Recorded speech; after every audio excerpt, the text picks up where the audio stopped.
Zach, somewhere or another on Skype. Hello. Hi, Art. Hi. Where are Happy you? Halloween. I'm sorry, Zach. Where are you? Oh, I'm in Oakville, Canada. Canada. Okay. Very good. So I've got a story happened last year. My uncle was staying with us here at my house, and we were talking one night, and he was telling me about all these horrible dreams he was having. Hmm. And I mentioned it the next day, my friend who likes to dabble in the occult, and he suggested to me that we do a banishing ritual, whereby he would summon the negative energies and then banish them from my uncle's life and also anyone that was in my house. Right. So I mentioned this to my uncle after I talked to him, and he was down for it. So the next day, my friend comes over, and what he did is he set up four candles in the north, east, west, and south corners of the house. Hmm. And he went outside.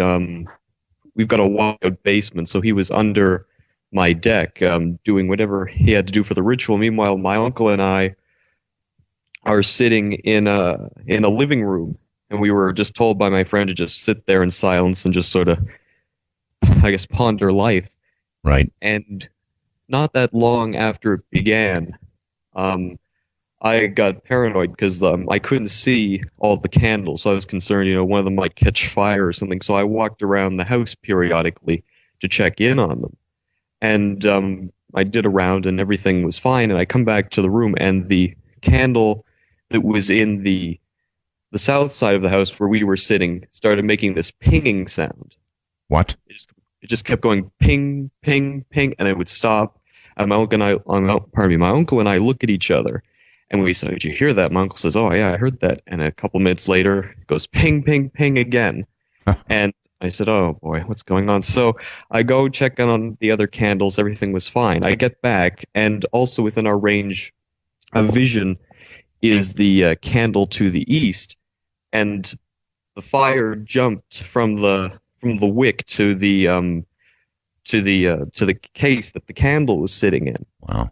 So I said, "Oh God!" I mean, Yeah. I said, "I don't care about this ritual. I gotta, blow this out." So I managed to blow up the fire around the rim of the candle case and Right. kept the wick going. And again, I think, "Oh, what's going on now? Is it the rest of them?" So I go and I check the candle on the west side of the house, and just as I get in, the fire jumps out of the candle and onto the dryer where it was resting. Oh my God. And of course, I blow that out. And as soon as I Yeah. come back, I'm panicking. My friend comes up the stairs and said the ritual is over. And I tell him everything that I just told you. And he says, "Well, to begin the ritual, I have to summon the energies from the east. So that's why the fire might have jumped, and then I banished them to the west, and that's why I jumped again." And I said, "Well, what about the south?" And he said, "Well, what do you mean?" And I said, "Well, it pinged several times, and it did it throughout the half hour or so you're doing the ritual." And he said, "Well, I have no idea why it did that." Oh, that's weird stuff. I guess lucky that everything didn't burn. Yeah, well, I mean, it's good news in the sense that after he did the banishing ritual, my uncle stopped having all the nightmares. Well, that is a good thing, but wow. What a story. Thank you very much. Plus, candles pinging, really? California brings Mark. Hello, Mark. Hey, Roswell's Art. How are you? Fine, thank you. Great. Yeah, so I have kind of a crazy story for you. I'm 33 now, and about if 10, 12 years ago in college, when I was about 20, I moved into a house with about three other roommates, and it was about 2 blocks from campus, the University of Arizona, and it was built for the Tucson Electric Power Company president. So we move in and everything's fine, but then within a week, a whole bunch of weird things start happening. Literally, the electricity would go off, and you would have to walk around and go to the breaker outside the house to turn the electricity back on in the Right. house. Right. And we had, over the course of the year that I lived there, we had like 3 or 4 different electricians come out to check out to see what was wrong with it, and everybody said that it was fine. So there was strange electric stuff that would always happen. One time I was using the regular can opener, and the electric can opener actually started to go off by itself. But one of the really creepy things was that we didn't have cable because we were poor college students, and I knew that my roommates weren't home one day, and I wanted to bring this girl back. So we go back to my place, and when we get there, I say, "Hey, let's watch a movie." And so I turn on the TV, and there's that staticky, that snow that you have when you don't have cable. Right. And suddenly there's this bang in the other side of the house, and it's like sounds like dishes crashing. And she says, "What was that?" And I said, "I don't know, but I swear there's something really weird with this house. It's haunted." And suddenly from the TV, through the snow, the static on TV, it said, "No, there's no ghosts here." And well, that's not so. Well, it is unusual, but I mean, a lot of times voices and things are heard from white noise, and that's what you had on your TV was white noise. So, well, it was so creepy. I turned off the TV and I looked at her and I said, "Did you hear that?" And she said, "Yes." And I said, "What was that?" And she said, "It said there's no ghosts here." And we ran out of the house freaking out. But another thing that actually happened that my friend, was an EVP answer. Yeah, so I was filming. We had a party one night, and I was going around filming using night vision in the house. And I go up to my friend Gentry and just ask him, "Hey, how you doing?" And he says, "Oh, good, whatever." The next day when I'm watching the tape, and we go, and all of us are watching the tape the next day of the party the night before. And suddenly it goes into his room, and I say, "Hey, how you doing?" And it was the most demonic sound that was captured on this tape. Right when he said hi, it was like this, just this horrible, horrific sound. And the weirdest part about that is that it's been years since all that happened.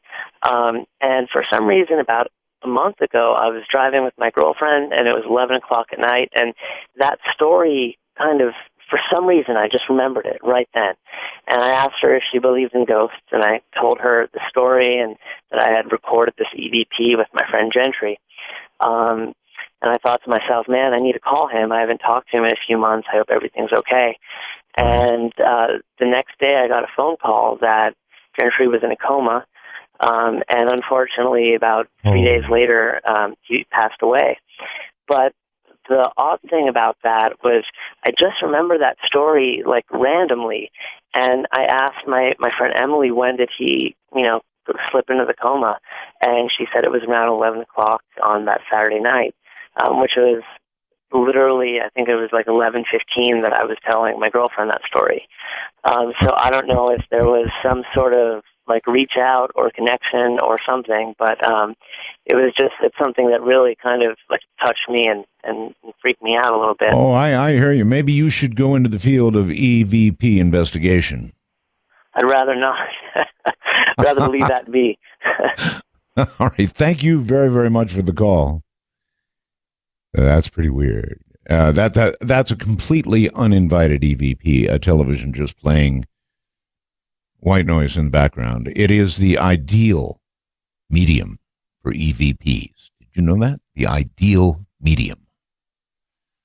All right. Let's go to Texas and Roland. Hi. Hello, Mr. Bell. Is that you? It is. Well, I recognize your voice. Nice talking to you. Pleasure's mine. Thank you, sir. You bet. I have an experience. It's not a story. This happened to me, so it's very, very disturbing and unsettling, but happened in one of my dreams that came to me, and I was asleep, and at the time I was living and working in Phoenix about 10 years ago or so. And in my dream, I woke up, and I was in a unknown city to me anyways, because it was kind of like New York or Chicago style, a lot of people downtown, going to work, all dressed up in suits. You're And I'm saying you, in thankful- essence, woke up in a strange city. Yes, sir. Yes. Uh-huh. And in my dream, I'm climbing the stairs to go up to like a high-rise building, and I'm not exactly how high it was, but it had been at least 20, 30, 40 stories. Right. And you know how people are in big cities like that. They go by you and not pay attention. So I'm really not sure what I'm doing there, but I know I have to walk up, and I head towards the elevators for whatever reason. That's where I'm being pulled towards. Okay.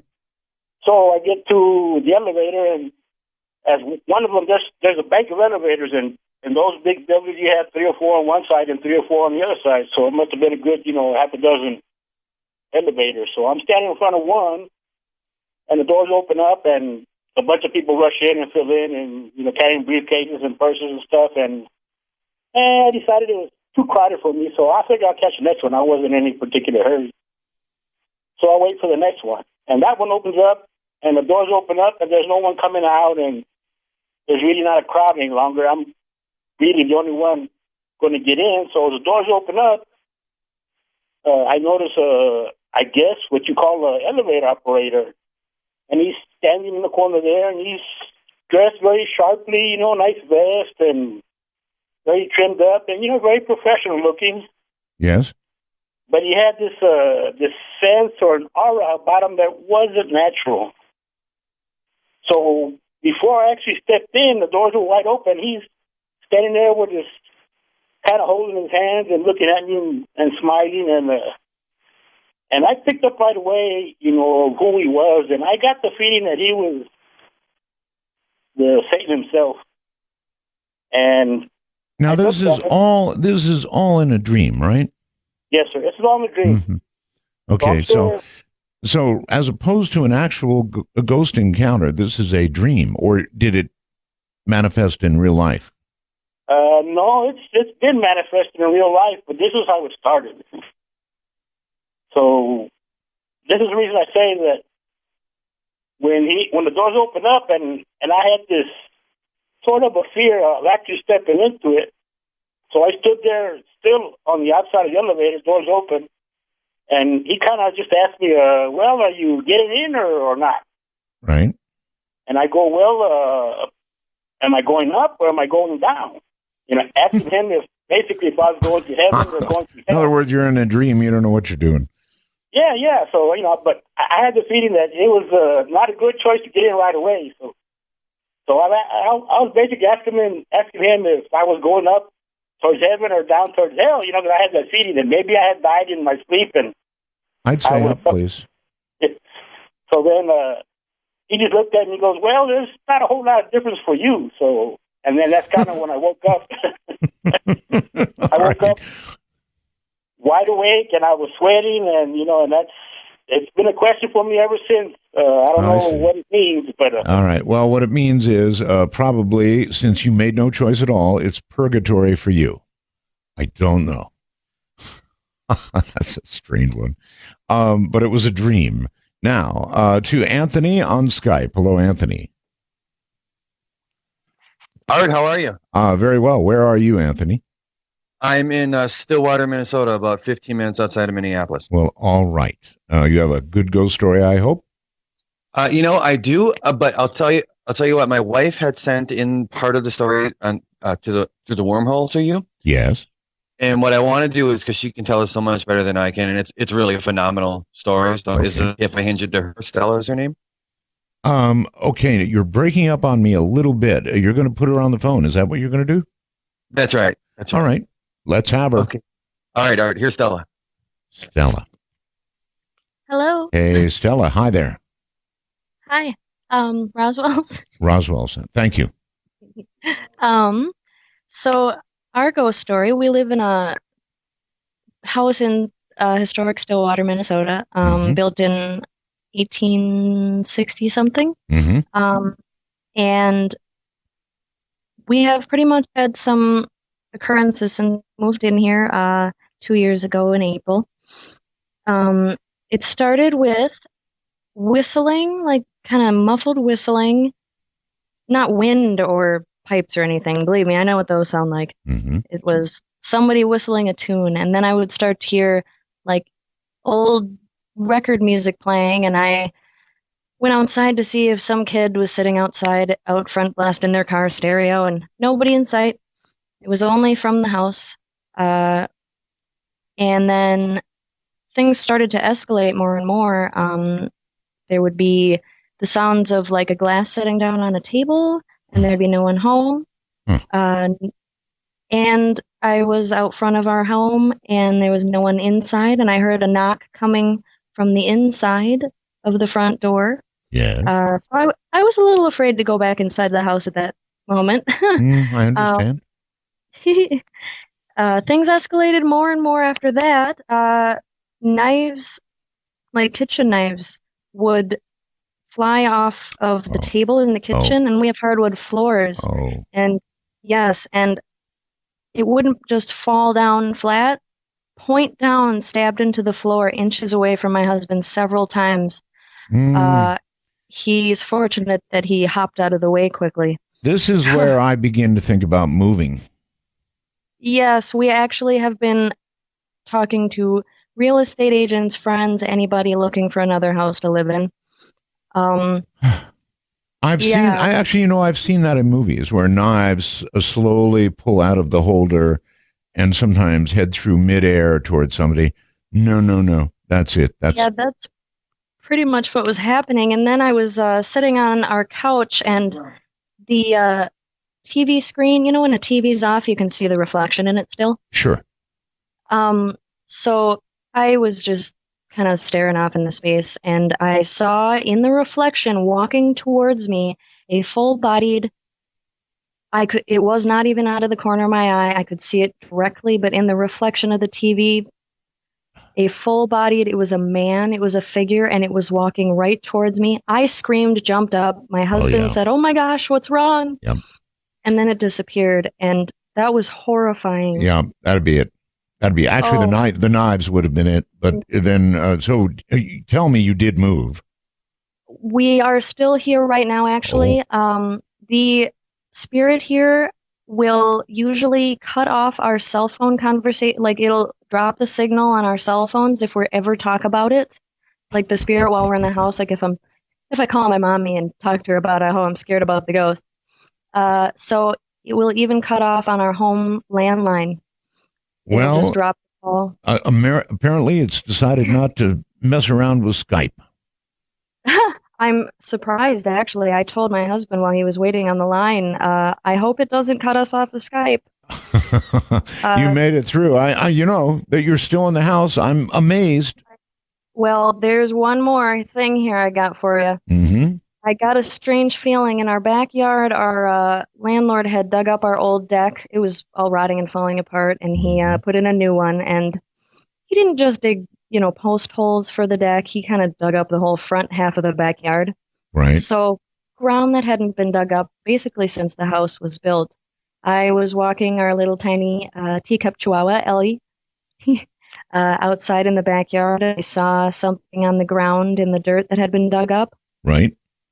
It was a human tooth. So I did a little more digging, and I found probably at least 50, 60 human bones in the yard. Bones? Oh, my God. Now what? Yes. They're God. Recognizably human parts. At this point, you call the police. Yes. We're going to... Yeah. Oh, and some very old coins. My husband just reminded me from early 1900s. It was a little disturbing because. No, that's not a little disturbing, hon. That's really, really disturbing. And once I'm digging in my backyard and I start finding bones, that's it. I stop. I call the police. But you found once again how many bones, please? I'd say about 50. There's probably near a full set of teeth. And several large, I'm gonna assume they're like phalange finger bones, but they're all, it doesn't look like somebody just, my friends tell me, oh, well, a long time ago, people would just bury their loved ones in their yard if they couldn't afford a funeral. And I said, well, that sounds a little odd to me anyways. But they're all in like hacked up pieces, which doesn't, there's no, I try to rationalize it like, well, I can't really, actually. Hacked up pieces, not good. I know. None of this is any good. I don't know. Maybe you shouldn't call the police. Maybe you should call a priest. I know. We actually have a friend of ours. Her family is friends with the Dalai Lama. So he blessed some herbs, like some like incensey herbs for us to burn in the corners of the house, and we're gonna So get on that. you actually had the Dalai Lama told about this? Yes. Yes, and the Dalai Wow. Lama personally blessed and sent us herbs to kind of that we're supposed to burn them in I think like is it every room? Asking my husband. Every room in the house to get rid of the evil and try to get out whatever's in here because it's more and more almost every day. Oh, We're why are you still there? Oh, trust me, we have been looking at every single possibility we can to try to find another house to rent, buy, apartment. There have been times where we've thought about, packing up all our pets. We have a cat and a dog and a turtle and a hamster. I would have thought of that and actually done it. Yeah, I know. Just Oops. Hello? Oh my.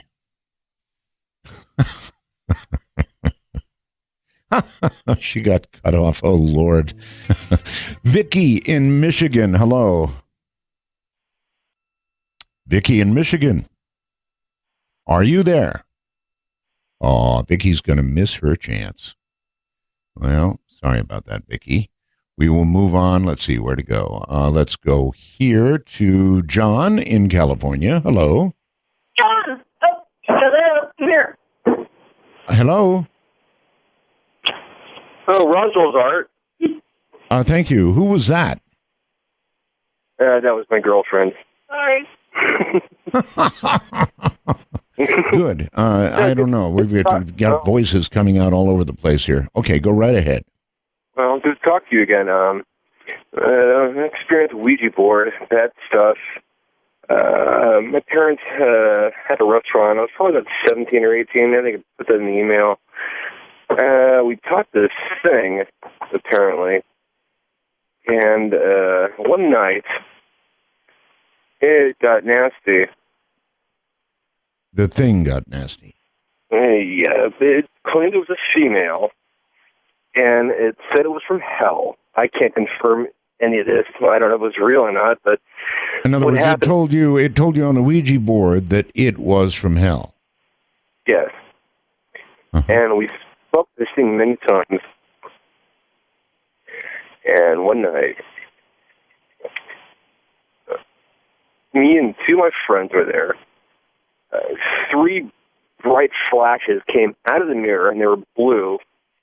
Electrically, you'd call it back in the 80s, I guess, out of the mirror. There were lights pulling out the mirror, but they were not pulling out lights. There were 3 bright flashes out of the mirror, and they were blue. So, we got really scared, and we ran out of there. Okay. We drove around for about 2 hours. I had to come back because we left everything on in the place. We weren't supposed to be where we were at the time. When we came back, the light outside turned on its own. There was no motion sensor on at the time. It was probably 87. It was probably 87 or 88. Mm-hmm. And we drove off again. Mm-hmm. Came back in, turned everything off. Left scared. Scared. And pretty much the whole story, but an update, maybe 2 years ago, the staff was freaked out by doors slamming. I can't confirm this, it's just what I heard. But doors slamming over and over and over and over and over. They came out with knives.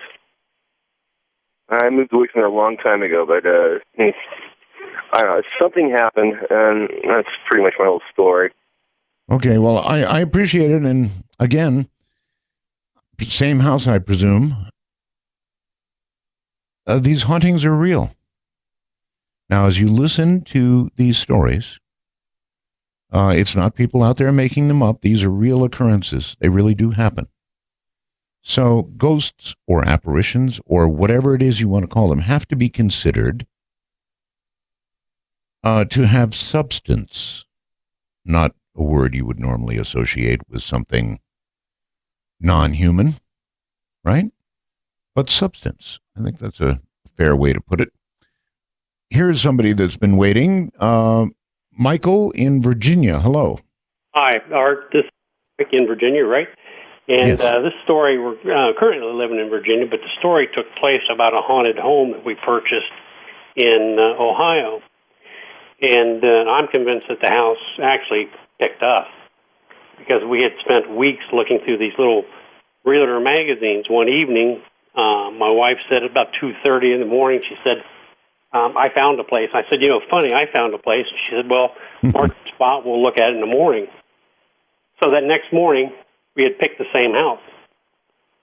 So, and we missed some of the early clues about, this house, like the sage on the mantle when we moved in. Right.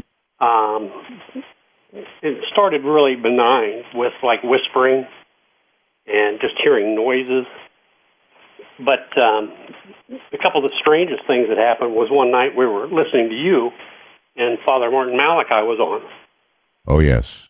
And someone had asked him, is there any danger with even talking about this stuff? Mm-hmm. And he told you, he said, Art, and I think you asked him the question, he said, Art, he said, even talking about it now can be a problem. That's right. And something you should be thinking about right now. Well, and what happened, the words no more came out of his mouth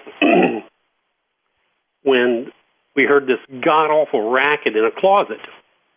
Uh-huh. And our cat ran over to the closet. My wife jumped up from her computer, and we opened the door, and it sounded, if I could describe it to you, it sounded like a bird, a large bird, thrashing in the closet. Oh. Opened up the closet door, nothing. And not good. It was the cat ran out of the room. I mean, that was kind of strange. But probably the oddest thing that happened, my wife was working on her doctorate, and she had gotten up early one morning to go do some research on the computer, and the computer room was just like maybe 5 paces from the bedroom.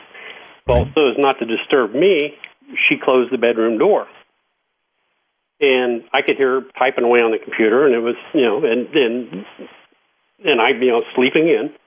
Mm-hmm. And all of a sudden, you heard bam, bam, bam, 3 loud knocks on the bedroom door. I thought, well, that's odd. She must have locked herself out. I get out of bed, I reach for the door and open it, and my wife is reaching to open it from her side, and she said, why are you knocking on the door? and I mean, it was just, you talk about, gee, why don't you move out of this place? Yeah, when you move in and you see sage, that's the big tip-off right there. Art, it really should have been. And I just want to tell you one cat story. I know you're a cat fancier. Mm-hmm. We had a cat, little cat Scraps, that we had for 13 years. And we were moving to Virginia, and she was in really, really poor health, and we decided to have her euthanized before we took her to Virginia, or before we moved to Virginia. Well, my wife and I were, and she had this little cage, like a travel cage she used to love to sleep on in the kitchen. Right. And my wife and I were in the family room, and all of a sudden we heard this god-awful racket, if you can imagine somebody just bouncing this cage around the kitchen. I jumped up off the couch. The cat's on the cage. The cage is coming off the ground 5 or 6 inches, bouncing straight up and down. Really not good. No, it wasn't good. The cat jumped off, and about the same time I hollered at my wife. I said, come in here, come in here, come in here. You got to see this. Mm-hmm. And just as she came, and this thing continued to bounce, Art, for probably 10 seconds after the cat got off. And I'm not talking just like shaking. I'm talking straight up, straight down, straight up, straight down. Yes, sir. and just as my wife came around the corner, it stopped. So, but this house had just so many little things like that, and probably the very worst. And I didn't tell my wife this until after we moved out of the house. But we had one time we had 3 cats, and we had our pantry down in the basement, and I'm coming up the steps, and I'm not afraid of cats. Things don't bother me because we lived in this place for 13 years. But all of a sudden, I heard this low, guttural kind of growling coming from the corner of the basement.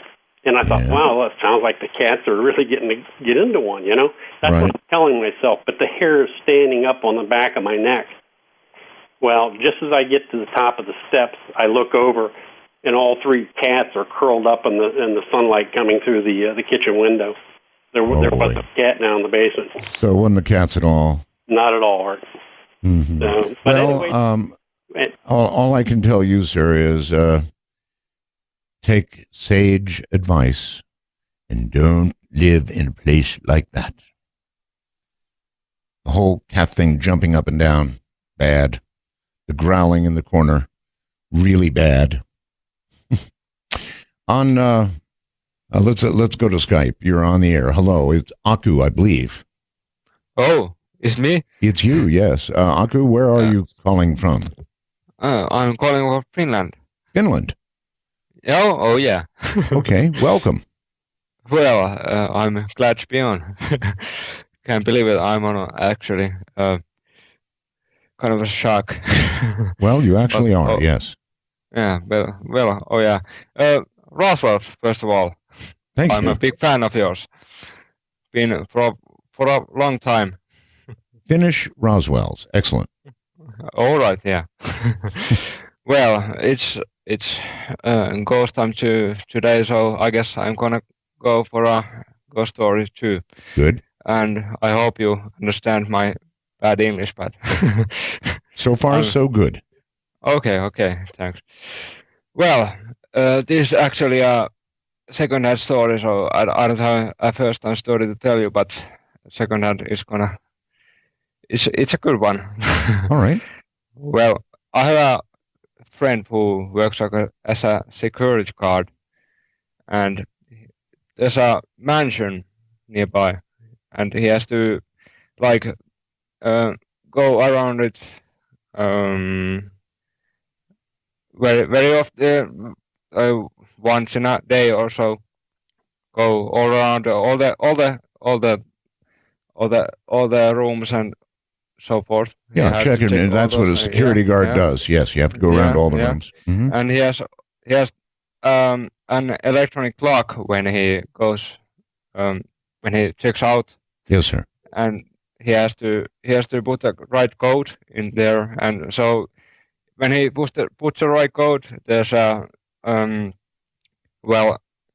it kind of goes in the alarm on mode. So though if there's someone in the mansion, it of course alarms the local police or so forth. Mm-hmm. So you put the right code in and wait for the right signal, the green light or so forth, and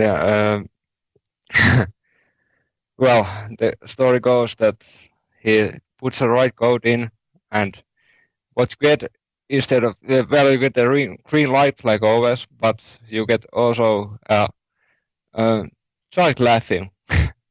And I know you like childs, especially child ghosts. But anyway, you put the right code in, and you hear a child laughing. Of course, you disable the alarm system to check if there's really a child in. Well, you go in, it's totally dark. Well, you can't see anything. Mm-hmm. You can't hear anything either. So you go out and put your code on again, and well, you see the green light going in again, seeing that okay, the alarm system is on again, and you just wait, and you hear the child again laughing. Well, you just what else there is to do. You just have to put the alarm code on again and check the inside again to see if there is anyone inside. But there's no one inside. And what what can you do? You just have to go outside again and put the code again. And after that, well, it didn't appear again, but. It was Anyway, something. So, in other words, it was something. Once it does it again and again and again like that, either you've got a bad alarm system, or you've got something that you probably don't want to know about. All the way from Finland. Okay, let's make another choice. Always hard to choose, but we'll go to New Mexico and Candace. Well, happy Halloween, Art and Roswell's. Thank you. I have a ghost story for you. Okay. In the late summer of 2011, a really close friend, Holly, moved to Louisville, Kentucky. Huh? So on Halloween weekend, another friend, Debbie, and I went to visit her, and she had lined up a ghost tour. And this is something that you walk around downtown Louisville, and they bring you here and there. And there were 5 or 6 stops on the trip, and very interesting. But I guess in a tour, you don't really expect to see a ghost. No, and to top it off, up until we arrived at the Brennan House, the main event had been the wind chill index. It was so cold, and we were hanging behind the rest of the tour group. There was another lady that had hip surgery recently, so we were going to hang back with her. And we arrived at the Brennan House. This is a historic mansion, and a family had lived in it for a couple of generations, and they were doctors and lawyers, a very talented family, but beautiful home, everybody crowding around the front, trying to get photographs of the orbs that the guide was telling us we were sure to capture. And we hung back, let everybody take all their photographs, and as people were starting to trek off to the next place, we stepped in and started taking a few photographs, and I was the last one to linger, and I'm standing there taking some shots. I'm not seeing anything. And suddenly, I have both feet firmly planted on the sidewalk. And by the way, this is a reasonably dark street. There's nobody on the street, and Holly and Debbie are walking away, and you know, come on. I'm like, okay. And suddenly, I am roughly shoved in my left shoulder, hard enough to knock me off of my feet forward. And I'm thinking, okay, somebody shoved me. I turn around to tell them how rude I think they are, and there's nobody in the street. Nobody there. And my first thought was, don't scream, go get the girls. So I quickly walked toward them, and I said, you guys come back here. I swear to God, somebody just pushed me, and they're like, there's nobody here. And I'm like, exactly.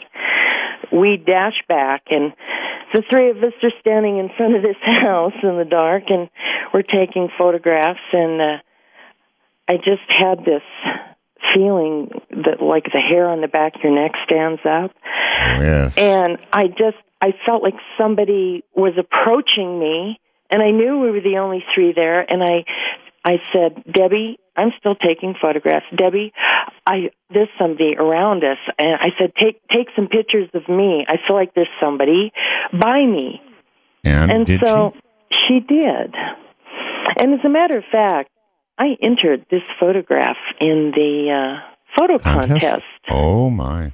Yes, it's what's Okay, called... explain to me, since I'm not there right now, what came out in the photograph? Well, it's hard to explain. I've never seen that kind of light anomalies in a picture, first of all.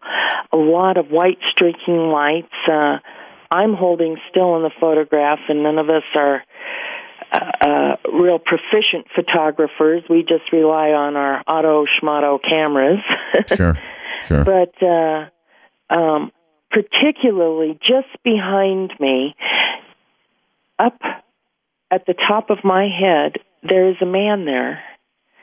And he has like a pasty face, dark eyes, deep dark eyes, and like an old-timey haircut where he had like a little pompadour thing in the front, maybe. And you're telling me in real life this man was not there? No, there was no one but us three ladies on this street. Mm-hmm. And well, one thing you don't ever mistake is getting pushed. I mean, you know when you're pushed. Exactly. I mean, and you know, Debbie's taking these photos, and she's not seeing anything. She thinks she's photographing me. And so she turns and takes some more, and we're like, okay, now we're really behind. We got to get going. And I'm just like, okay, this is weird. And so we finish the tour, and we all go back to Holly's house and hit the sack, and we wake up in the morning, and we're all getting our coffee on, and you know, we're in our jammies in the kitchen, and we have the bar stools pulled up to the counter, and we're looking through our photographs, and I happen to pick up Debbie's camera, and like, what are all these lights in this photograph? And to myself, and I'm looking, I'm like, oh my goodness. This can't be. I mean, you don't even anticipate something like that in a photograph of yourself. And I said, oh my God, Debbie, look at this photograph. And she took the camera from me and just simply shrieked. Yeah. Absolutely. Listen, I'm with you all the way. You might expect lights, you know, orbs. I don't know.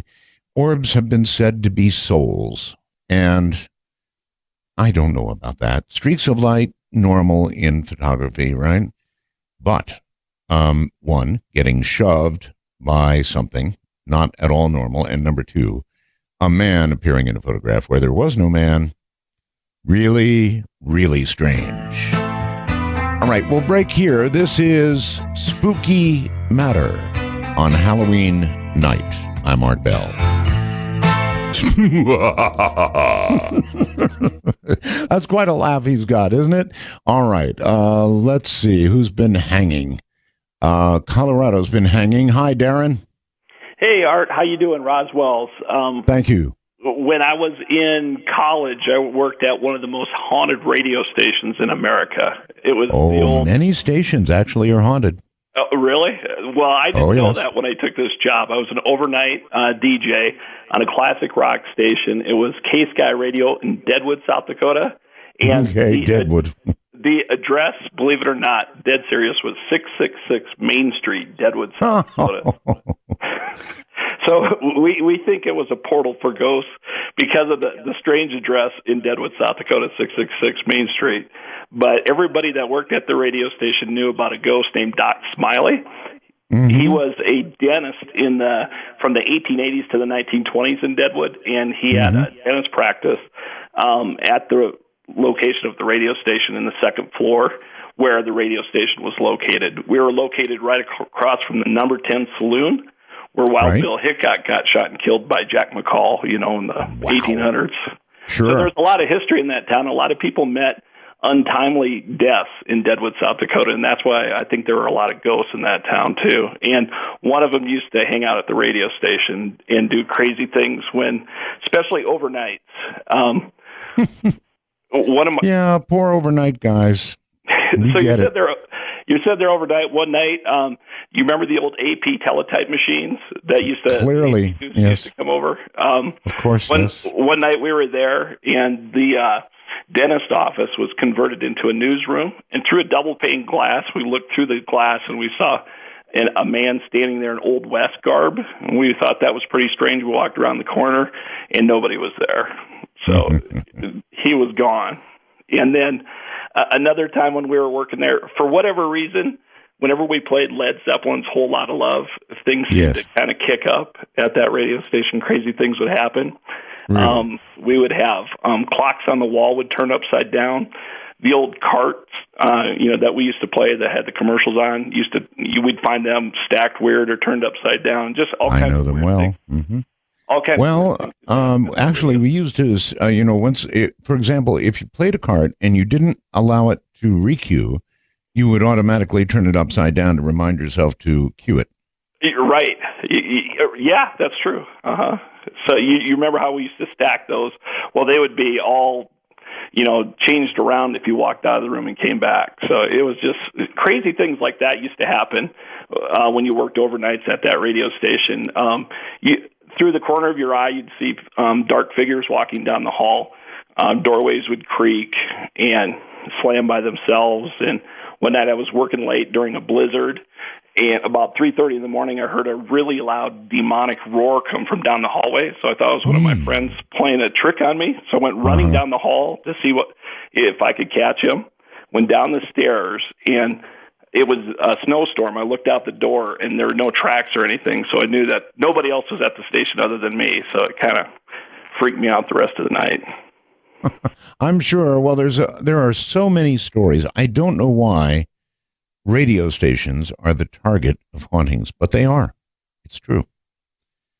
Now, I don't know why any radio station, particularly one in Deadwood, would allow itself to be marked as 666 in their address. Let's go to Skype. And Michael, hello. Good evening, Art. Good evening. My story is kind of an ongoing story. Okay, Michael, you're kind of you don't have good audio. Can you move a little bit or something? Yeah. Is that better? A little. Back away a little more. Okay, well, I bought the microphone. Is that better? Well, not really, so just go ahead and talk in the mic. Okay. I moved into this house 12 years ago, and every evening between 7 and 9, there's a thump at the door.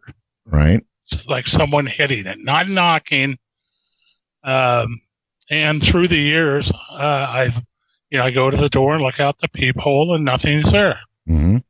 And so I just kind of blew it off as, it's my ghost. Well, one night I decided, okay, I'm going to go outside and sit out there and see if this is the kids or what. And I went outside and I stayed out till about 9:30. Come back in the house and sit down. I get a thump again. Mm. And so I don't know what this is. It's been going on for 12 years. And I called you about 3 weeks ago and told you that my cat sees something flying around the room. Sure. And you told me that you don't want to know what it is because if it would get a hold of me, it would tear me up. That's haunted me ever since. You scared the hell out of me. Keep your eye on your cat, Michael. And thank you very much for the call. Yeah, sure. Cats see these things. There's absolutely no question about it. Anybody with a cat knows. Texas brings Mark. Hello, Mark. Hi, Mr. Bell. How are you this evening? I'm great. Thank you. Well, happy Halloween. Well, we've only got 25 minutes left here in Texas. That's enough. Well, my story is about my twin brother, my identical twin brother with whom I was extremely close. Back in 2003, December of 2003, he took his life. Oh, I'm sorry. And obviously it was crushing beyond words for me. And in the weeks and months following his passing, we were close. Even for twins, we were extraordinarily close. Mm-hmm. And so from the very beginning, I sort of always felt that I would receive some communication from him. I didn't really have doubt. I had doubt as to how it would happen. And if it happened in a place that would make other people think I might be insane or something like that. But I really thought it would happen, eventually. But as the months went on, and this is, now 3 or 4 months into after his passing, I had not yet received any communication from him, and I was very. I just wanted to know he still existed. I didn't at that point. I was still in shock. I was pretty fearless. I thought, even if the Catholics are right and they go to the bad place, if they do something like that, well, then I can figure out a way to get him out of there somehow. I really just wanted to know he still existed. And so I got home one day from work, and this was, again, probably 4 or 5 months at the most after he passed. I was working a very manually intensive job, so I would come home sweaty and grimy. And of course, in Austin, Texas, it's by April it's already in the 90s at least. Sure. And so would come home, immediately take a shower, get the grime off, and I was in the shower, and all of a sudden a song came into my head, and it was. I didn't attach any significance to it at the time. It was a song from Paul's favorite band of all time called the Smiths. And so I exercised my God-given right as a person living by myself to sing in the shower, which I immediately started to do. Mm-hmm. And within 1 or 2 seconds of my starting to sing this song, which I did not think of, the song came to me and sort of asked to be sung in an odd way. Mm-hmm. I think.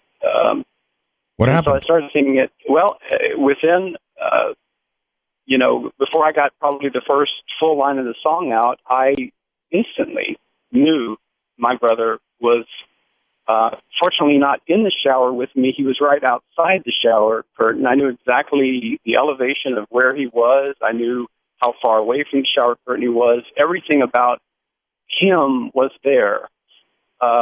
And the feeling was so strong, I had absolutely no need to look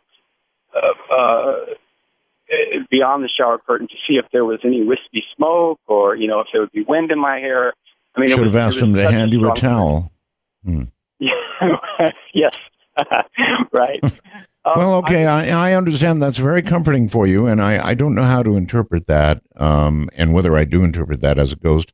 I might interpret that as your own mind doing something that provided the comfort that you had been wanting. And I don't mean to diminish your story in any way, but as told, that's kind of how I would interpret it. On Skype comes Lisa. Hello, Lisa. Hi,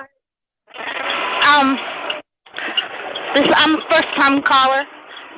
Oh, where are you, Lisa? Where are you? I'm good. No. Not how are you. Where are you?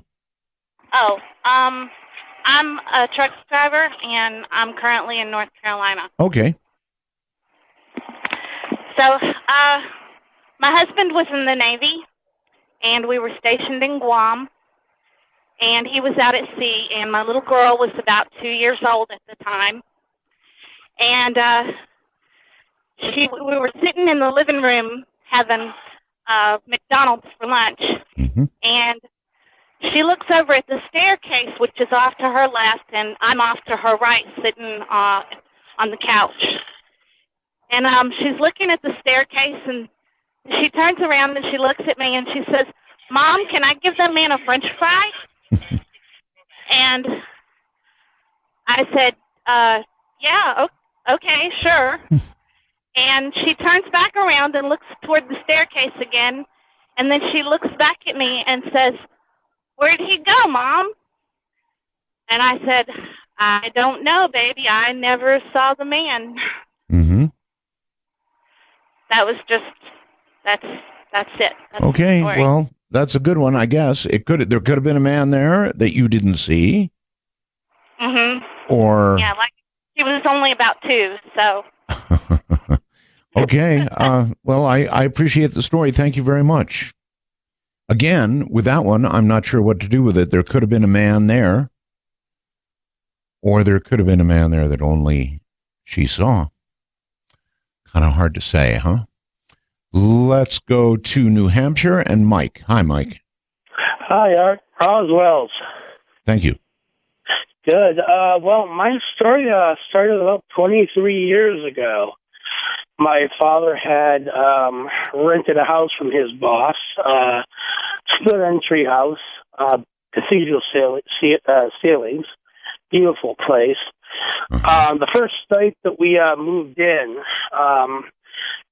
my first night there was actually quite bad. I started with a really bad dream of me coming out on the back porch. We had like a large deck, and I saw this old man there, and he was sitting at a table. And when he turned around, his eyes were hollowed out; they were gone. Bad. And yeah, and he had his teeth were rotten. And just recalling it actually it makes me nervous. Apparently, the eyes go before the teeth. Yeah, and but not only that though, he looked quite old. But I woke up from it. But when I woke up from it, I was wide awake, and there were these big balls of light that were zigzagging through my room, and I was terrified of it. They were like giant. I mean, people talk about like spirit orbs. I mean, this was back in the early 90s before there were any ghost shows or anything. But they were giant. There were these giant orbs that were like with long tails zigzagging around my room. But that was just the first night, and a lot of things happened. You know, in the beginning, I didn't tell anyone because it was my parents and my brother. I was 16 years old. And it got to the point where I'd get up to go to the bathroom in the middle of the night. Now, I would have told everybody. Yeah. And you're not telling anybody about this? Well, I was 16 years old. I was scared, and I didn't know what my parents would think. We weren't very religious. My father was an atheist, and my father, he served in Vietnam. He was hard as nails, still is today, and he just didn't believe in that stuff. And but I get up out of there. I used the bathroom now on the main floor. I mean, this place was huge, big living room, a den, and then my brother's room was next to mine, and adjacent to ours was my parents' room. And I'd be so afraid to get up to use the bathroom because there'd be a giant mist going down the hallway. I mean, you walk into the hallway and it was freezing cold. Really? And I would run down the hallway. It was long. Well, this place wasn't a mansion, but it was big. And I would run into the bathroom. And while I was using the bathroom, I could hear whispering and footsteps all through the house. and I'm just summarizing it because it's a long story, and I'm still being terrorized by a lot of it today, and so is my family. But there was one occasion, like back in the 90s with the old computers, if on the older computers when you use a program in high res, the screens would flicker. So you go out and buy one of those special screens you put on with Velcro, and they would stop the flicker on the screen. Back in the old days, it was PCs and Commodore Amigas and whatnot. Sure, yeah, I remember. Yeah. But I used to love to write, and I still do. And as I was using my computer, I looked up, and there was this twisted face staring over my shoulder. And, of course, this was like at 11 o'clock at night. It was just, I could see the eyes even now. They were red, but they weren't like glowing red. They were pupils, but they were reptile-like. And I jumped out of my chair. Most people, I would say move, but in your case, I don't think it would do a darn bit of good. Whatever it is with you. I eventually told my parents, and they thought I was losing my mind. And, they're like, are you sure, Mike, you're not just feeling these things up? I said, no. Well, I finally built up enough nerve to talk to my brother, whose name is Jim. Come to find out, he was experiencing the same thing. Seeing the faces and the screens and seeing figures in the house. We have a furnished basement downstairs, and that's where the laundry room was. And I'd go downstairs and do laundry, and as I go to walk back upstairs, I hear someone whisper my name. And of course, I start running up the stairs. Right, I start running up the stairs. When I turn around, I see this white figure with bulging eyes. I can't describe what it looks like. You know, it wasn't so much later that I've seen like these UFO Oh, Guy, listen, Guy, you're haunted. I mean, you are just thoroughly, completely followed and haunted. That's all there is to it. You're you don't bother moving. Obviously, that thing will come with you. Good heavens to Betsy. We'll be right back on Spooky Matter. There are people like that. No matter what they do, they're haunted. The wormhole yields the following. John says, I think your show is overwhelming XM internet tonight. Been trying to maintain a connection for the last 2.5 hours. Can't stay connected for over 15 minutes and trouble getting their webpage to load back on. Horrible. Sorry, John. Yes, we're aware of the troubles and we're monitoring them. And I'll have something to say about all that tonight. But yes, it's rough. We know. All right, let's... well, let me see here. How about Washington and Craig? Hello, Craig. Hey, I'm here. Okay. Then it's your turn. Yes, it is, Mr. Bell. I'm fine. All right. What I was going to tell you is I left the bowl out, trick or treat, take as many Roswells as you would like. Thank you. It's still there. Yes. Right. Well, yeah. You know, this story thread is kind of a little bit difficult to just get down in one sentence. It's got to be a few things. It kind of equates around some of the history of the property that it was on. And this goes back to an area called Clarksburg, not in Pennsylvania or anywhere back east. It's actually in California. It's about 14 miles from the Capitol Steps. Okay. UC Davis in the 1980s, 1890s, I should say. A little uptight here about that. But formed this conglomeration about reclamation of properties that were taken over by the floodplains of the Delta. So they came in and they went with this whole invention about pumping out the water and spilling out the lands. Well, these were sacred lands to the Indians of that place. Mm-hmm. So anyway, what they did was they were able to get the pumping stations in and get this one area reclaimed, which pretty much reclaimed the whole Delta region of the Sacramento area and then down in San Joaquin. Okay. But this guy named John McClellan, the person that did the landscaping there in Golden Gate Park, came in and did all of the landscaping on this property, and they made this property the signature showpiece of this land. Mm-hmm. So it kind of goes on from there, where there was something spiritual about this land to the Native Americans that were occupying it and living in that area. This is something that they claimed as their own, and this is where they buried a lot of their dead. It was high ground, but it was also something near the water. And then, you know, you have all the effluent of all the levees and dikes and things that were naturally created there. So they felt that. So it kind of comes down to where there's a lot of key players in this. I guess what we need to do is cut this short because... We do, yes.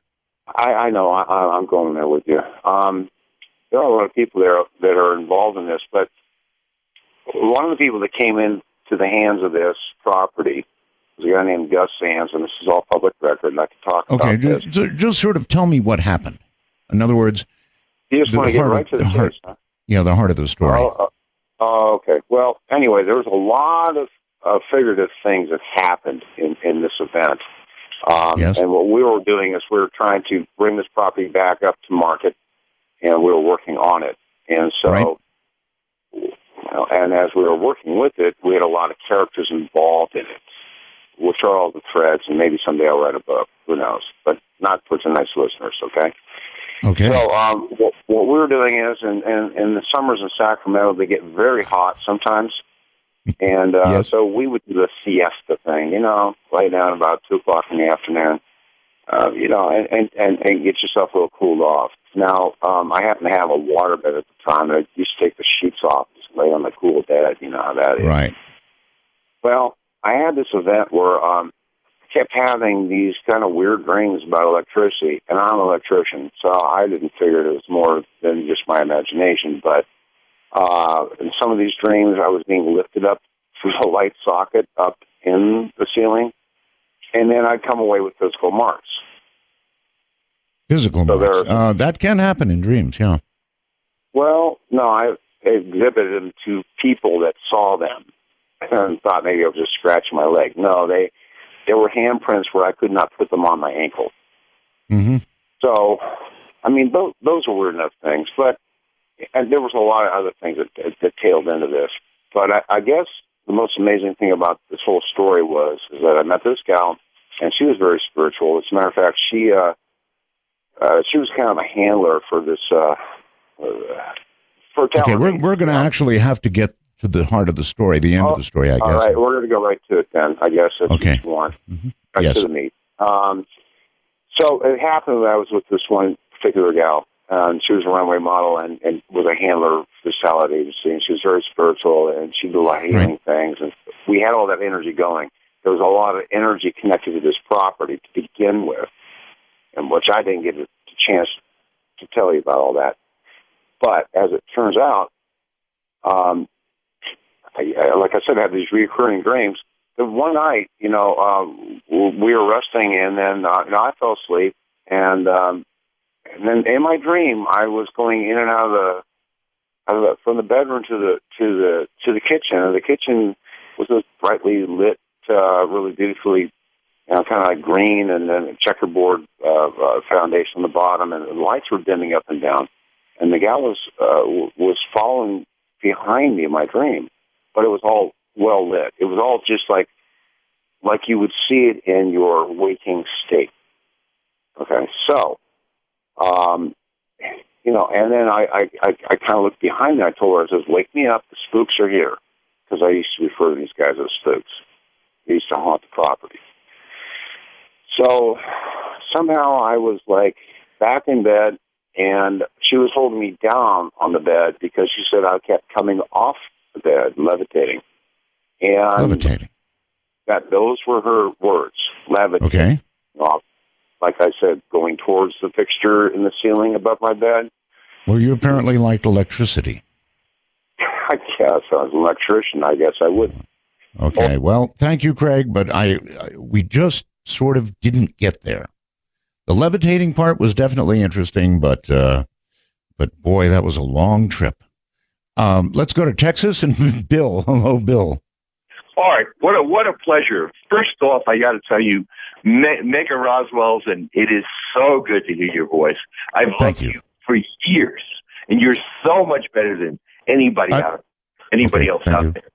Okay, I'm a doctor. I am 67 years old, and back when I was in medical school, I was an exchange student, and I went to the University of London, Middlesex Hospital. And their hospitals and their doctors and their nurses were really great, but they were a lot less, they used a lot less technology than we did. The nurses were called sisters.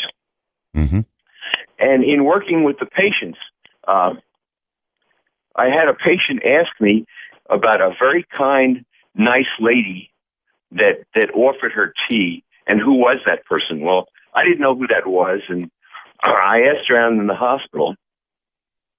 And this is something that all the hospital staff knew, but none of the patients knew, and they didn't want anybody to talk about it at all. And the story of a ghost named the Gray Lady. Mm-hmm. It turns out that patients that ended up dying right before they would die would see this apparition that they thought was a nurse, but she was dressed.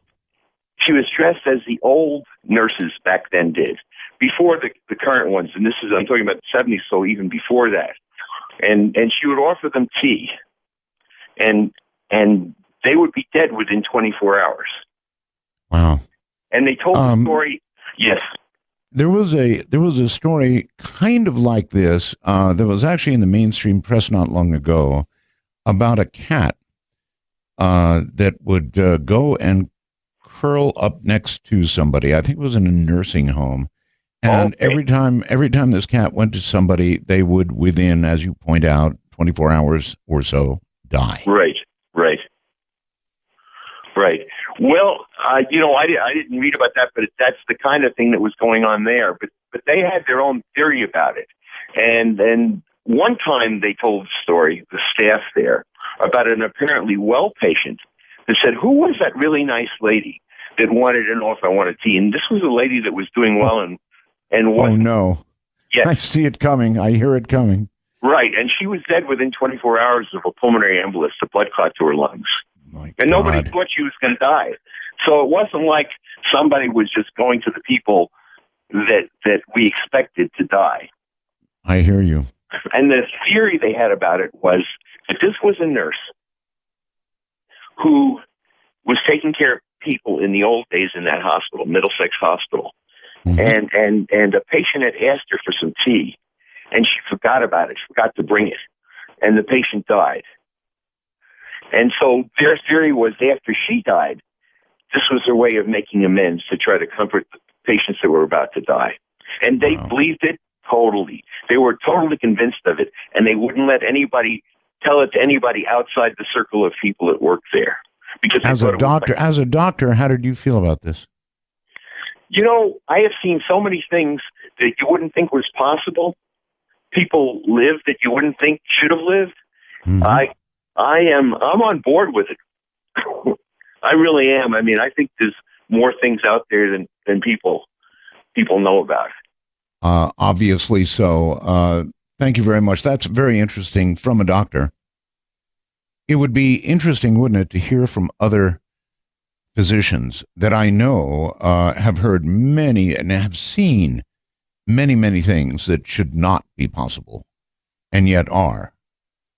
Still, as a doctor, as a scientist, actually, and you can refer to a doctor, I think, as a scientist of sorts, right? Very well schooled. It's almost ingrained in them to, well, chuckle at this sort of thing, and yet they meet up with it. And as they do again and again and again, I wonder how it affects them. All very, very interesting. All right, let me look at the times. Obviously, Marty in California has been waiting a long time. Hi, Marty. Hi, Art. How are you? Fine. I just wanted to tell you about something that happened to our family. I adopted my 3 little grandchildren, and the 10-year-old granddaughter of mine, she went over to a friend's house to spend the night, and she'd been over there a couple of times before, and it had taken her a while to go back, and I just thought maybe it was just her and the little girl maybe, had gotten into words or something. Kids do that. Anyway, she went over, and she called me the next morning, and this is a child that doesn't get excited over anything. She was, Grandma, you have to come and get me right now. And I said, what's wrong with you? And she said, you just have to come and get me. Right now, Grandma, you can't, you just stop doing anything you're doing and you come and get me. So I got in the car and I went over there. I knew it wasn't just a child thing. So I picked her up and she ran and got in the car and I left and I come home and I told her, I said, Sissy, what happened to you? And she said, nothing, Grandma. And I said, did someone hurt you or did someone scream at you? Did someone touch you? No, Grandma, I'm okay. I'm okay. And so I just let her go because I thought maybe it was just nothing. And that evening, it was about time to go to bed, she came in and she said, Grandma, I need to talk to you alone. So we went in my bedroom and she just broke down and started crying hard and shaking. And I said, what is wrong with you? And she said, Grandma, there's 2 black figures in that house over there. And she said, they're real bad. And I said, what are you talking about? She said, last night when I was asleep, she said, something was breathing in my ear. And then she said, well, and it started pulling me across the carpet and had me by my ankle. And she said, I went to the shower and the next morning, and she said that it was something was on the other side of the shower curtain.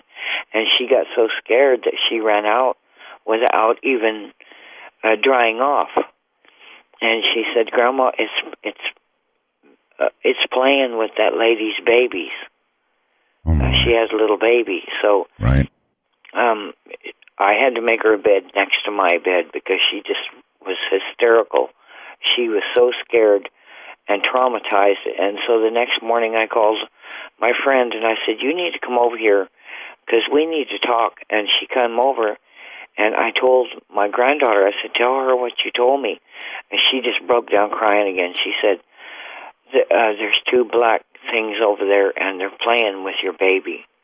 And this, my girlfriend, she completely fell apart, and so I told her she needed to ride home, and I said, "Well, I'll give you a ride until." And my granddaughter said, "Well, I don't want to go." I said, "Come on, Sissy, I'm not going to leave you alone, home alone. So you go. We're not going to get out."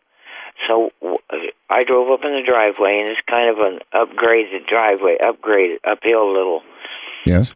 I pulled up there, and the lady got her baby, and she got out.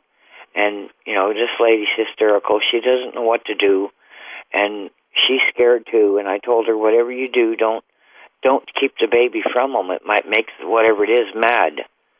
You know, and then it could really, if it's playing with the baby and not bothering it.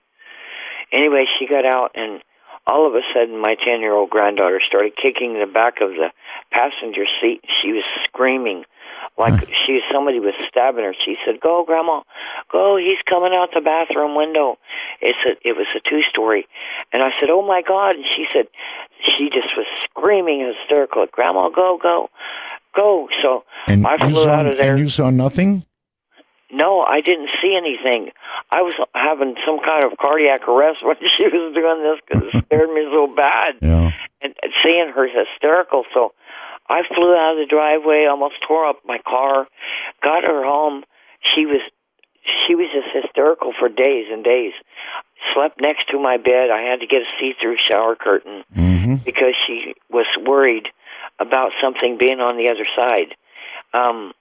I mean, it took a couple of months before she was asleep in her own room.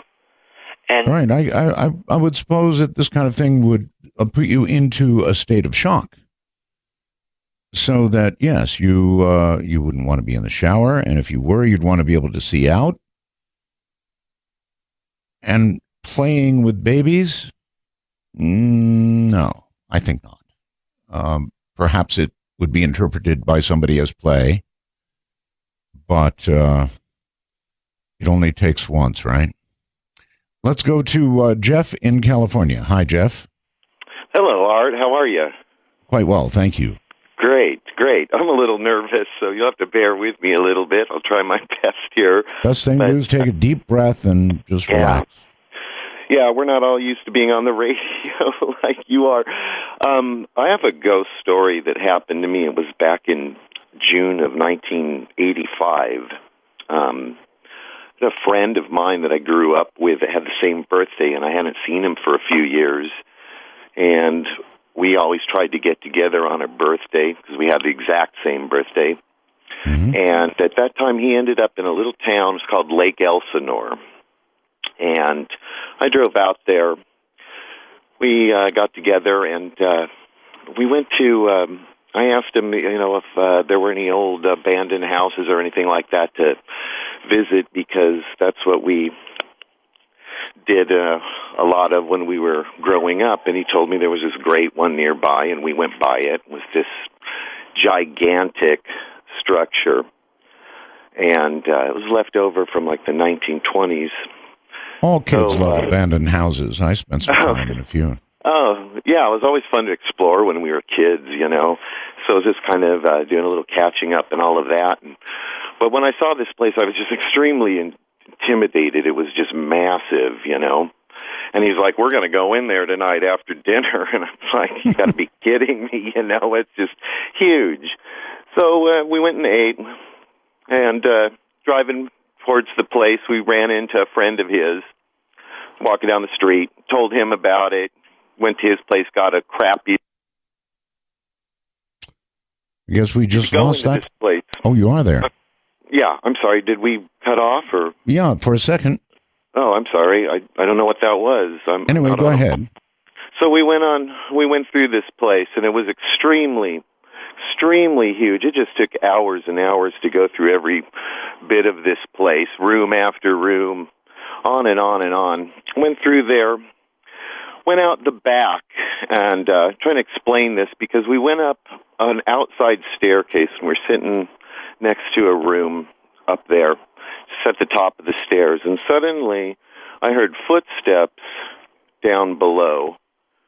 And I was extremely, we were all very nervous. It's like, oh my gosh, who's in there? And when no one said a word, and we're just sitting there, and the footsteps got closer and closer and closer and closer until they were upstairs on the level we were at, and these footsteps came right up. I had my back to a door that was just pitch black in this room.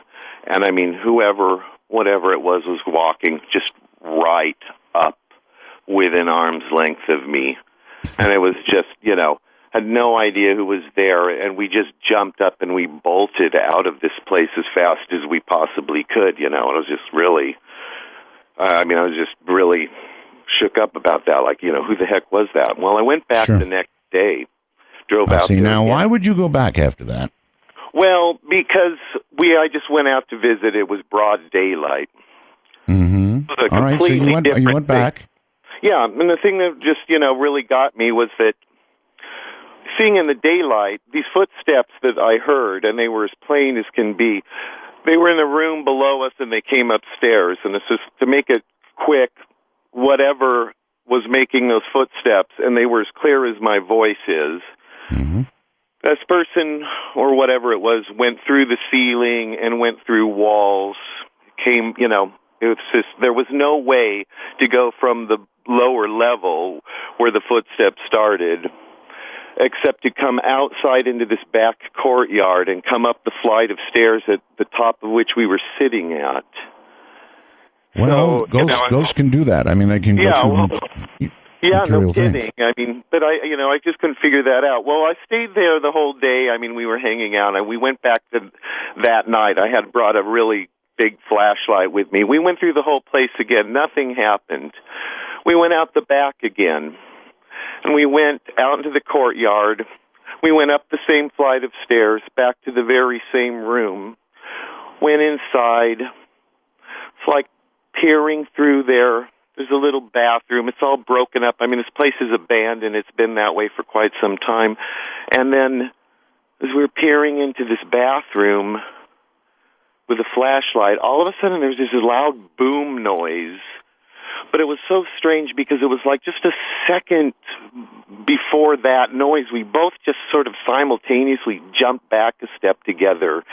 And then this noise, and then these bats come flying out of this bathroom, and like they're all, brushing through the hair and across the face and everything. But I heard these two very distinct grunting noises, very low, guttural grunt. And it was like, bats don't make that kind of noise. And in my head, now I'm not telling you, so I heard a voice say, "Get out." I did not. But in my head, those words translated to that, if that makes sense. Yeah, well, it makes sense, and you should have gotten immediately out. That's certainly what I would have done. California, and David. Art, how are you? Well, very well, thank you. Fantastic. It's a pleasure to talk to you, especially on Halloween. Yes, sir. My ghost story goes back to 1988. I had just graduated high school and was working at this garden center in Pasadena, California. And it was a great place. It was, a lot of the structures on the property were back from the early 1900s. And one day I'm in one of the buildings, and about a 15 by 15 room, and I'm against one of the sides of the building, cutting up some paper, and I end up backing up into a ghost.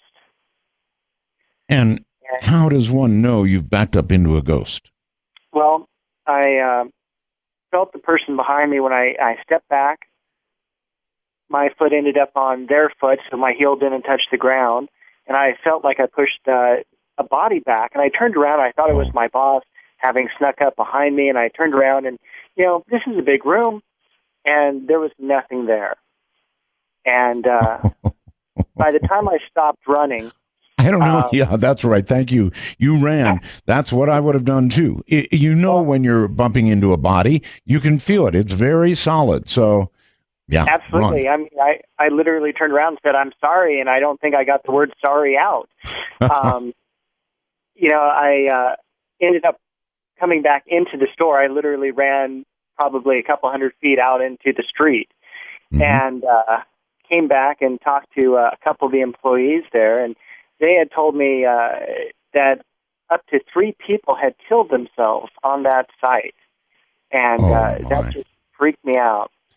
But, I would say you definitely had an encounter with, I'm not going to say disembodied spirit because it sounds like that spirit had a body. Let's go to Arizona and Barbara. Hello, Barbara. Hi, Art. Hi. I'm just very thankful for your call. Very, very lucky for me to talk to you. Anyway, this happened several years ago. I was in my house here in Phoenix, Arizona, and my husband and I were. It was close to Halloween. And we were watching TV, and it was actually close to midnight. I think it might have been October 5th or something, but I'm not sure. But we were watching a show called Most Haunted. It was an English show with a girl named Yvette, and they were supposedly doing a live show in London, ghost hunting. And they were having like a seance. They were supposed to be getting in touch with Jack the Ripper at one point, and then they were doing a Ouija board. And we had all the lights in the house out. We thought it was kind of amusing, and we were kind of enjoying it. So while we were watching the show, I had to go to the bathroom.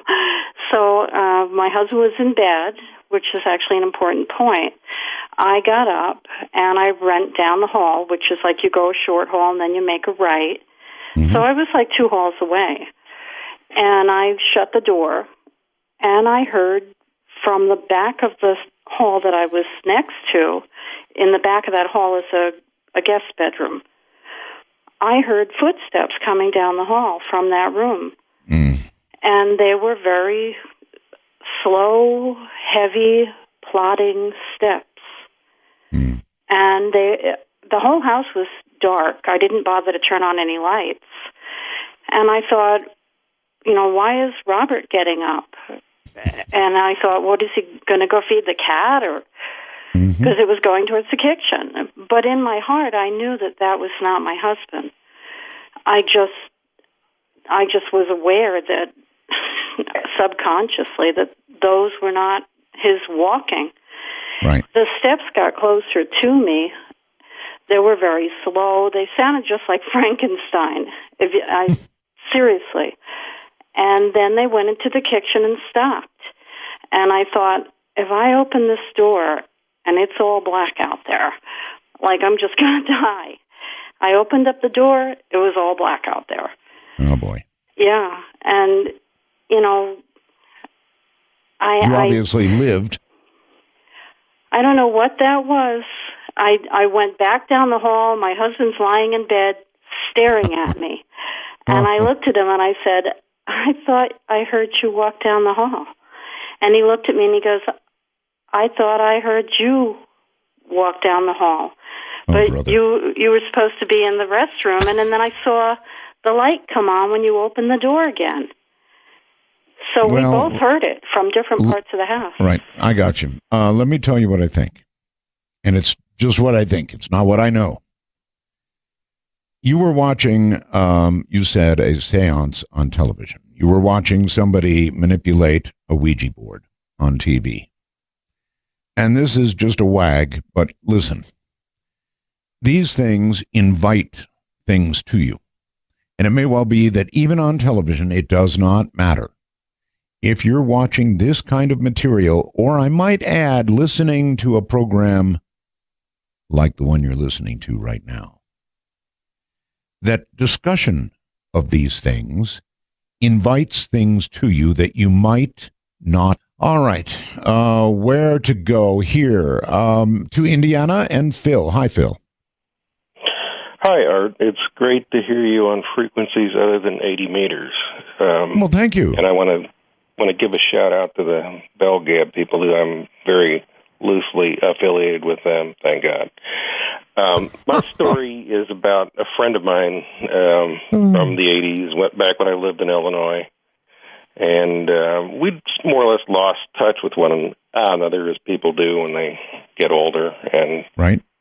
I moved to this really painfully small town called Allerton, which was literally out in the middle of nowhere. And it's a fairly short story. I was laying in bed, sleeping, minding my own business, and out of dead sleep, and I don't like to get up in the mornings, so this had to be something for me.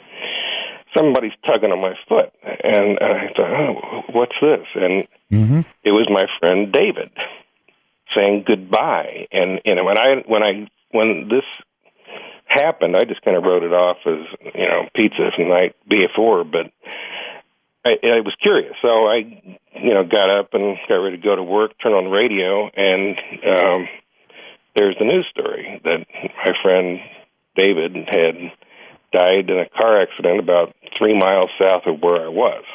Good Lord. Yeah, and it hit me pretty hard. And he had been tugging on your foot, waking you up to say goodbye. That's right. And we were pretty, very close, and I hate to bandy the word spiritual sense out there, but we weren't typical, knothead high school kids. Yeah. So it actually figured that he would do that, if you know what I mean. It does. That's one hell of a story, buddy. I don't know what to tell you, but if it had happened to me, I guess first there would be horrible shock, and then I don't know, I guess you'd be at peace with it because you realized your friend did say goodbye to you, but that's rough stuff. That really is rough stuff. I wonder how many get the opportunity to say goodbye to anybody. Fascinating. Absolutely fascinating. To North Carolina and Ron. Hi, Ron. Hello, Art. Roswell to you. And I wanted to just give you a brief start on what happened to me. I have a best friend, and we've known each other for 30 years, and we fish a lot, and it's night fishing. And, of course, as both we were school teachers, so that meant not much day fishing. So we do a lot of night fishing, especially in the summertime. And that's how I got started listening to you each night. And I probably had the first CC Radio Plus, and I also have the Versacorder and all of this because I would have to get up early in the morning to go teach school. And so I would have your program to record every night. I see. Well, and so Wallace, who is my best friend, and I would go out fishing night on the weekends, and we were having to go through at that time, I think WBT in Charlotte was one of your stations. Right. Back then, and we would just get out there, and of course we would hear most of it. The boat would turn some way, and then a way that we would lose a little bit of the signal. And so it was just because it was coming in. Charlotte was coming in on Skip, and you know how Skip goes in and out. I do. Comes and goes. Sure you do. I'm a KA4 FUG for 25 years, so we know about Skip. Well, so we were fishing, and it was late at night, and I was listening to you, and he was listening to you as we fished, and you had just gotten through the section where you would give the world news and talk maybe the first 15 minutes on the world news, and that's right, and yes. And I didn't know what your next topic was going to be because we'd catch a fish, and that would go over top of your topic and then so on. So we moved up this lake, and we moved up to a point where there was a creek running in, and it was running into the main body of water, and we were almost to the headwaters of the lake. And as we sat on this point, and normally that's a great place to catch fish because you've got the creek coming in with fresher water, cooler water, and running into the main body of the water. Well, I was just looking around and listening to you and looking around and fishing, and looked up toward the headwaters, and I saw this what I would describe as a night light, a street light, and it was sort of pinkish, and I thought, well, who would be? This lake is so remote, Art, that there are no houses on the lake. There's nothing there. There's one boat launch, and you have to drive a 5-mile dirt road to get to it. Right. So what did it turn out to be? Well, this light moved, and the next time I looked at it, it was bigger. And then the next time I looked at it, it was bigger, and it started coming through the trees. And the weirdest thing, Art, as it would come through the trees, if you were to take a flashlight and walk through the trees with a flashlight, every time you went behind a tree, you wouldn't see the light. But yet this was coming through the trees, this whole forest of trees, and you could continuously see the light. And it was a ball that started out no bigger than if you were looking 3/4 of a mile away at a street light, and it got to be, as it approached us, as large as a good-sized pumpkin. Wow. And by this time, we were getting scared. I'll be honest with you. And so we turned off all our lights on the boat so as not to attract anything. And all of a sudden, this thing came, and it came right out to the point, and the point was clear on the end. There were no trees where the point ran to the water, and it came right on off and went into the water, and that was the last we saw of it. It didn't. Ooh, that's weird. Somebody turned it off, Art. That is really weird. I have no clue. That's a cross between a ghost story and a UFO story. I have no idea what that would be. Something that would grow, or very small light, bigger, basketball size, and then into the water in front of you. Pretty weird stuff. Let's go to Ohio, I believe, and Debbie. Maybe not. Hold on. How about Scott in Maryland? Yeah, Scott in Maryland is where we are. Hi, Scott. Hi, Art. Happy Halloween and many happy Roswells from my wife, Jessica, and her mother, Nadine, who have been fans of yours for decades. That's the way to get those plugs in. I met my one and only ghost in 1978 in a lighthouse in Long Island Sound. I was in the Navy. I was 20 years old. I was in submarine school in Groton, Connecticut. And through reasons that I don't remember, I came to make a friend who was in the Coast Guard and was one of the lighthouse keepers of the New London Ledge Lighthouse, which is in Long Island Sound between the north shore of Long Island and the Connecticut coastline. Yes. And at one point he said, hey, how about you come on out to the lighthouse for some weekend? And I said, sure, that sounds great. So I got together with a buddy and we picked up a bunch of groceries and we went across the river from Groton, where sub school is, to New London. And he picked us up in a Zodiac and took us out to the lighthouse and showed us all around, and it was great. And we're having a good time out of the lighthouse, and it's a Saturday night. And there's 4 of us who are watching TV there. It's the 2 Coast Guardsmen who are on duty, and myself and my friend from sub school. And we're watching Saturday Night Live, and we hear this big thumping, bumping noise from upstairs, really, really loud. And so we go upstairs to see what it is. And we don't really see much except a bunch of free weights, like for weightlifting, the big round heavy ones. Oh, yes. They're scattered all over the floor of this room at the lighthouse that they used as an exercise room. So that had been the noise. That had been the noise. And my friend Jerry then says, well, yeah, there's a ghost out here. And he tells us the story of the ghost of the lighthouse. And apparently it dates back to the 1930s when civilians were lighthouse keepers. And the way the story went, according to Jerry, was that a husband and wife had been taking care of the lighthouse, and she had been fooling around on him, and he found out about it. And when he found out about it, he threw himself off the top of the lighthouse and killed himself. Wow. So, okay, we thought, that's pretty interesting, and we went back downstairs to watch TV. There was a TV room. So it's a short time later, and all four of us are again watching TV.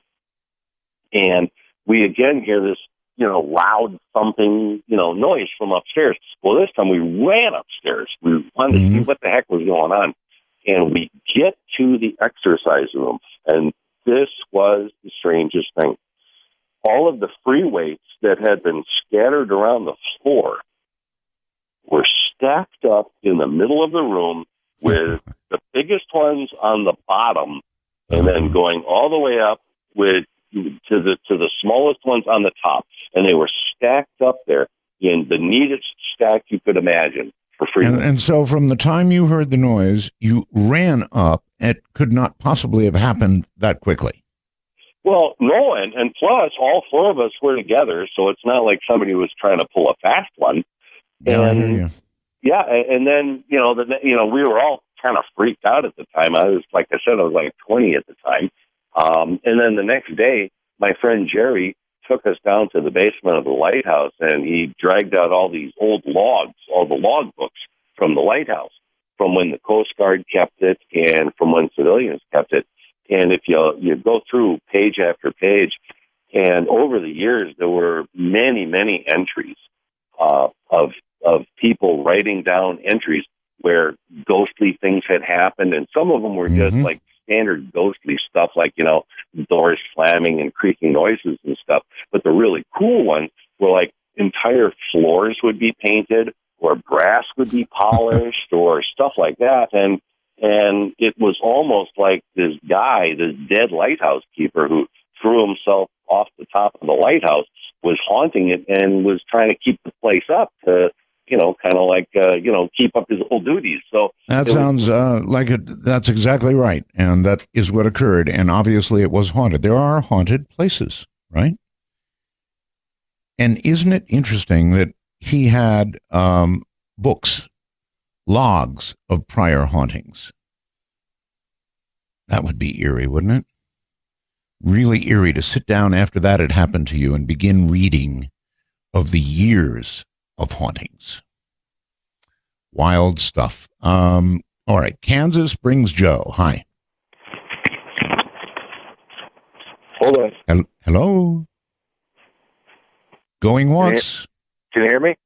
I hear you. Hi. Hi. Hi there. Hi there. Wow. I went a little while. It's pretty cool to hear from you, Art Bell. Oh, it's cool to hear from you, sir. Do you have a story? Oh, I have a pretty good story. It's two stories in one, I would say. Basically, back in 2001, my father passed away. He was a big fan of yours, actually. I'm sorry. He'd on two levels for you, and since he was a fan, for me. Yes. We trust me, you're probably gaining fans at this point. He passed away. I was probably 19 years old at the time. It was in March. I come home from 2 years of playing college football, and at Christmas break, semester change, I switched colleges and came out to a local college. Anyways, I came home and he passed away in March when and then a couple months later, I failed out of school. I mean, it wasn't good for me or my mom, but my older brother, was I guess you'd call him an overachiever. He was a high school valedictorian, perfect SAT, 1600. Yeah, I had a sister like that. Yeah. Anyway, your story? Well, the story is that 10 years later, almost 10 years later, after the death of my father, I come home and I'm married. I have a 1-year-old kid, and then 2 years after that, I get a divorce. Don't want to get sorry into for that, all that, sir, but your story. Of course. What happens is I'm sitting there one night with my mother, and she's telling me the story. She says, I'm sitting in my house. Basically what happened was a man from down the street said that he had seen my father walk into his house. And then he came down to tell my mom that she needs to look into his shirt pocket for a note. She looks into his shirt pocket for a note. She finds the note. My brother goes to college based on the note. It takes more than... He's gone. Well, there's a lesson in it for you. You have to get to the point, to your story, before the phones give out. Adam in Canada, you're on the air. Hello. Hi, Art. How's it going? Fine. So my story involves a friend of mine. He's got a cabin a few streets down from my place in Western Washington. And we've got my friend's little brother. He's never slept in the room in the cabin. And he's always complained that it was haunted. And nobody believed him because he was the class clown and, always joking around, messing around with the family. So nobody took any notice of him. And are you talking right into the phone? Because it's kind of hard to understand what you're saying. Sorry, I don't have speakerphone. So he, the family lives in Hawaii and they have their place in the summer. Yes. In Western Washington.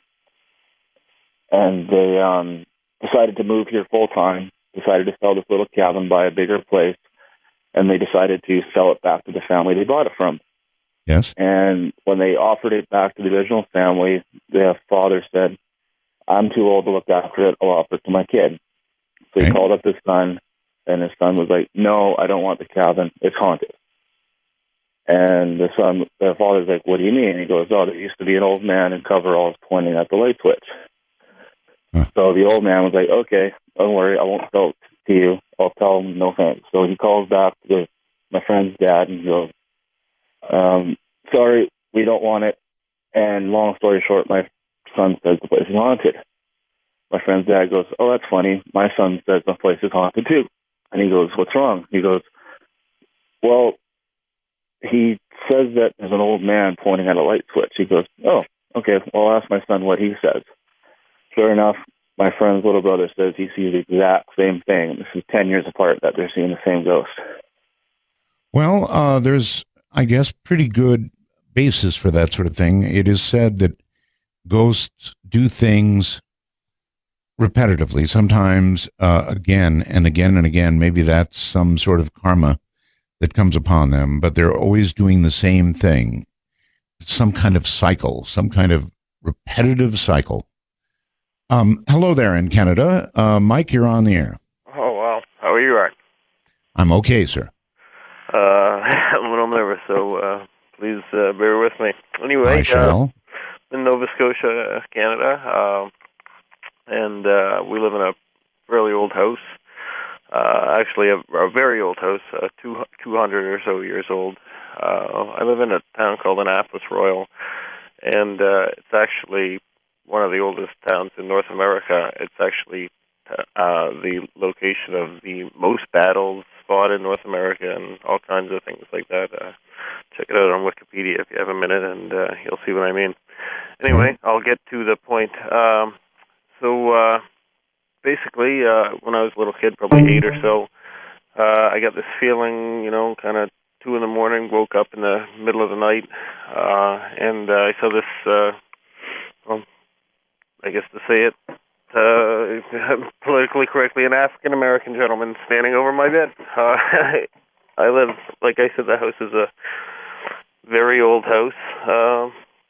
We're the last house on a very old dirt road community of probably 50 people.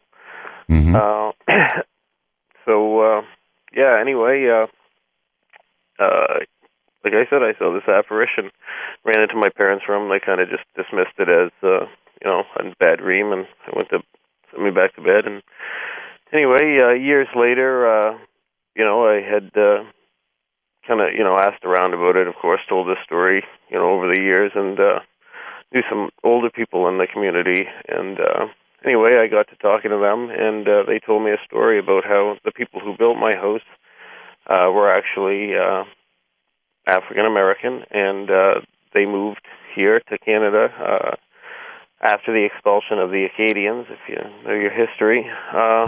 Anyway, so basically, we're the last house on this road, like I said, far away from the actual community of Annapolis Royal. So they gave all the black settlers the furthest land from town, of course, because they were black, basically, it was... Different time. And yeah, exactly. So basically, how the story went that I heard was that just because of the fact that they were black and, they were doing all right for themselves, some of the white settlers came and hung them, basically, and the house was abandoned for years, and people fixed it up over time. And my parents are actually expats. They came up here in the late 70s and, rebuilt this house, and, it's a work in progress kind of thing, but hobby farm kind of idea. Anyway, like I said, we've gotten more verification over the years.